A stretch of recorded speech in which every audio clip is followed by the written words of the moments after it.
Perjalanan Isra Mi'raj Rasulullah Shallallahu Alaihi Wasallam sampai saat ini masih diperdebatkan.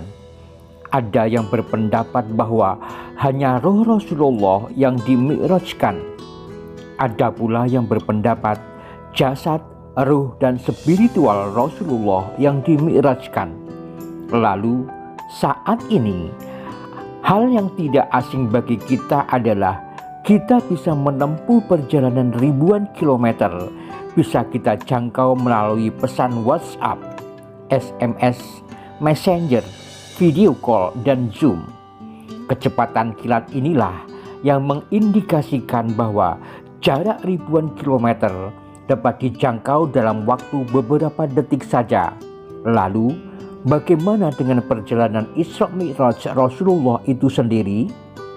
Perjalanan Isra Mi'raj Rasulullah Shallallahu Alaihi Wasallam ke Sidratil Muntaha. Sejarah perjalanan Isra Mi'raj Rasulullah sampai saat ini masih diperdebatkan. Ada sisi-sisi yang tidak dapat dijangkau oleh akal manusia, misalnya waktu tempuh dan jarak tempuh. Secara logika modern, memang tidak bisa diterima akal walaupun dengan menggunakan alat berbasis teknologi tertinggi saat ini. Jarak dan perjalanan dengan kecepatan cahaya pun masih meragukan dalam sejarah perjalanan Isra Mi'raj. Lalu, sebagai orang Islam, apa yang bisa kita sikapi? Analogi pesan WhatsApp, SMS, video call, dan Zoom yang lagi booming dengan citra satelit baru mengindikasikan bahwa jarak ribuan kilometer dapat dijangkau dalam waktu 2-5 detik, dan hal seperti ini dianggap wajar. Lalu, bagaimana dengan sejarah Rasulullah Shallallahu Alaihi Wasallam Isra Mi'raj yang terjadi dalam waktu 1 malam saja? Bukannya teknologi tersebut bisa dianggap membantu untuk menyelesaikan hal-hal seperti ini? Sekarang timbul pertanyaan baru. Rasulullah adalah manusia normal yang punya jasad, fisik, badan secara normal. Secara teori pasti tidak bisa membayangkan bila jasad ini bisa bergerak secara ukuran cahaya atau gelombang.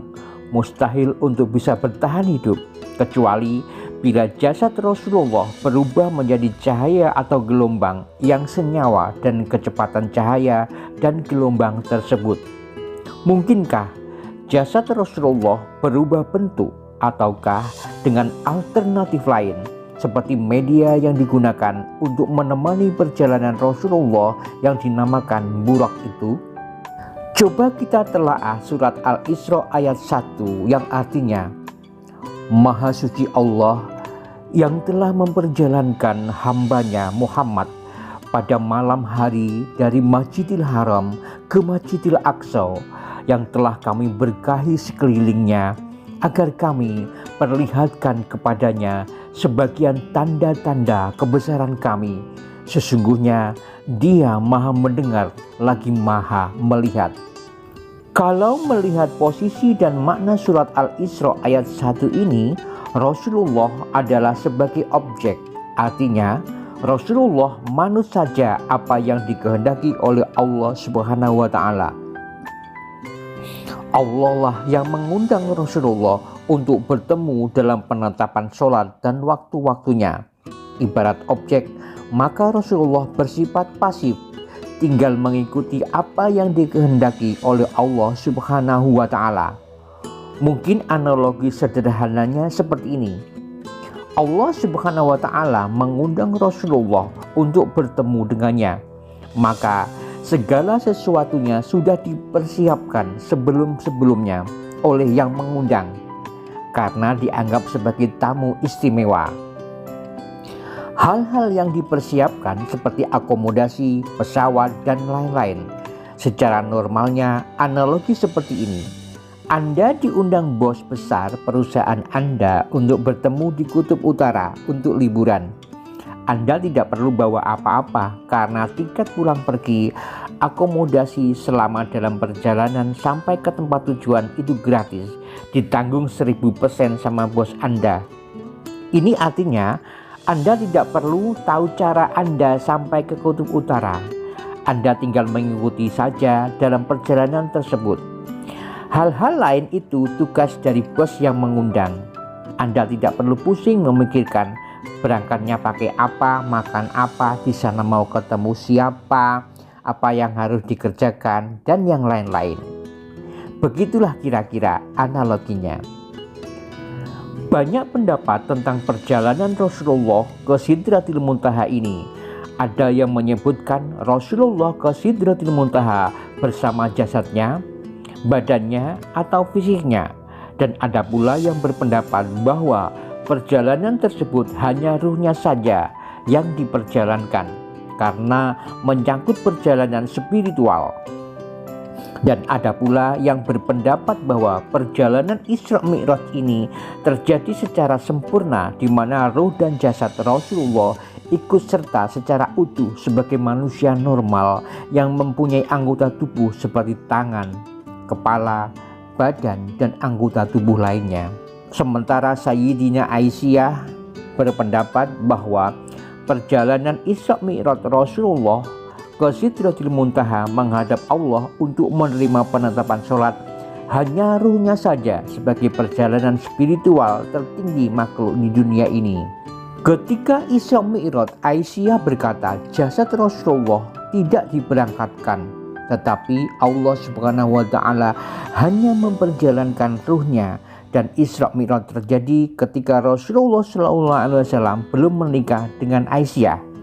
Ini artinya saat Rasulullah SAW Isra Mi'raj, Aisyah masih kecil, belum menikah dengan Rasulullah. Isra Mi'raj terjadi pada malam hari dan terjadi dalam satu malam. Nabi Muhammad SAW melakukan perjalanan dari Masjidil Haram di Mekah ke Masjidil Aqsa di Yerusalem, Palestina, lalu naik ke Sidratil Muntaha yang berada di lapisan langit ketujuh dalam waktu yang sangat singkat atas kehendak Allah Subhanahu wa Ta'ala. Dalam perjalanannya, Rasulullah SAW ditemani malaikat Jibril dengan mengendarai burak. Burak adalah sebuah makhluk yang didesain sedemikian rupa oleh Allah untuk membawa Rasulullah SAW menghadapnya dalam keadaan aman dan selamat. Kisah Isra Mi'raj adalah kisah pencapaian level tertinggi umat manusia dalam perjalanan spiritual menghadap Allah Subhanahu wa Ta'ala, baik secara jasmani, rohani, dan spiritual. Dalam perjalanan Isra Mi'raj tersebut, Rasulullah SAW bertemu para nabi seperti Nabi Adam, Nabi Isa, Nabi Musa, Nabi Ibrahim, dan lain-lain. Dan saat Isra Mi'raj, Rasulullah diperlihatkan surga, neraka beserta penghuni-penghuninya. Perjalanan Isra Mi'raj ini menjadi perdebatan yang tidak berujung sampai saat ini. Ada banyak perbedaan pendapat dan hal tersebut adalah wajar. Burak adalah sebuah media penghubung dalam perjalanan Isra Mi'raj tersebut.